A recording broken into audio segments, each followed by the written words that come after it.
लेकिन vote bank के खर्राटों से लाचार राजनीति के धुरंधरों को स्नूज करके किनारा करना ही पड़ता है। बिहार जिसकी नजरों में मापदंडों का ऐसा कोहरा है, जिसमें सामान्य वर्ग का कोई बच्चा 21 वर्ष में बूढ़ा हो जाता है और दूसरे वर्ग का कोई लड़का 28 साल में जवानी के ठुमके आरक्षण के डीजे पर लगाता है। बिहार जहां गणित में निगेटिव अंक पाने वाला व्यक्ति सिस्टम के माइनस से गुणा करके इस प्रकार पॉजिटिव बन जाता है कि नौकरी तो अकेले में घर बुलाकर कहती है,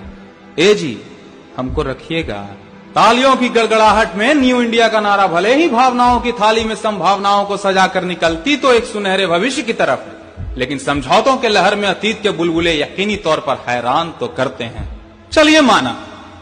अपने मूल उद्देश्य की पूर्ति के लिए आरक्षण की यह व्यवस्था संसद, प्रदेश के साथ साथ सिविल सर्विसेज जैसी संवैधानिक संस्थाओं तक तो ठीक थी,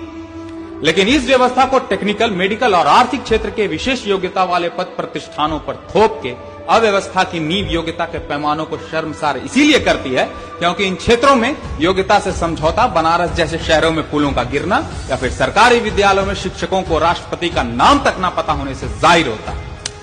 देखिए, हिंदुस्तान की गलियारों में प्रतिभा तो उस कंकड़ की तरह है जिसे वक्त के हथौड़ों से पीटना ही उसके भविष्य के नक्काशी का आधार बनती। जिम्मेदारी के बोझ तले संस्कारों की गठरी बांधकर कोई युवा कंपटीशन के जंग में कूदता तो ऐसे है मानो जमीन हिल जाए। मन को बहला फुसलाकर कभी दिक्कत हो तो 3 इडियट्स वाला ऑल इज वेल सुनकर प्रतिस्पर्धा का श्री गणेश भी कर देता है। लेकिन वर्चस्व की इस लड़ाई में जब उसके पास होने का फैसला उसकी कलम नहीं बल्कि उसके जात करने लगे तो अध्ययन के नाम पर प्रतिभा का चीर हरण किसी नैतिक दोगलेपन से बढ़कर कुछ नहीं। समानता को स्थापित करने के नाम पर वर्गों को मतकारी की चाशनी पकड़ाने का नाम है आरक्षण। समुदाय विशेष को सिर्फ जन्म के आधार पर अंकों की मुफ्तखोरी का अद्भुत आयाम है आरक्षण।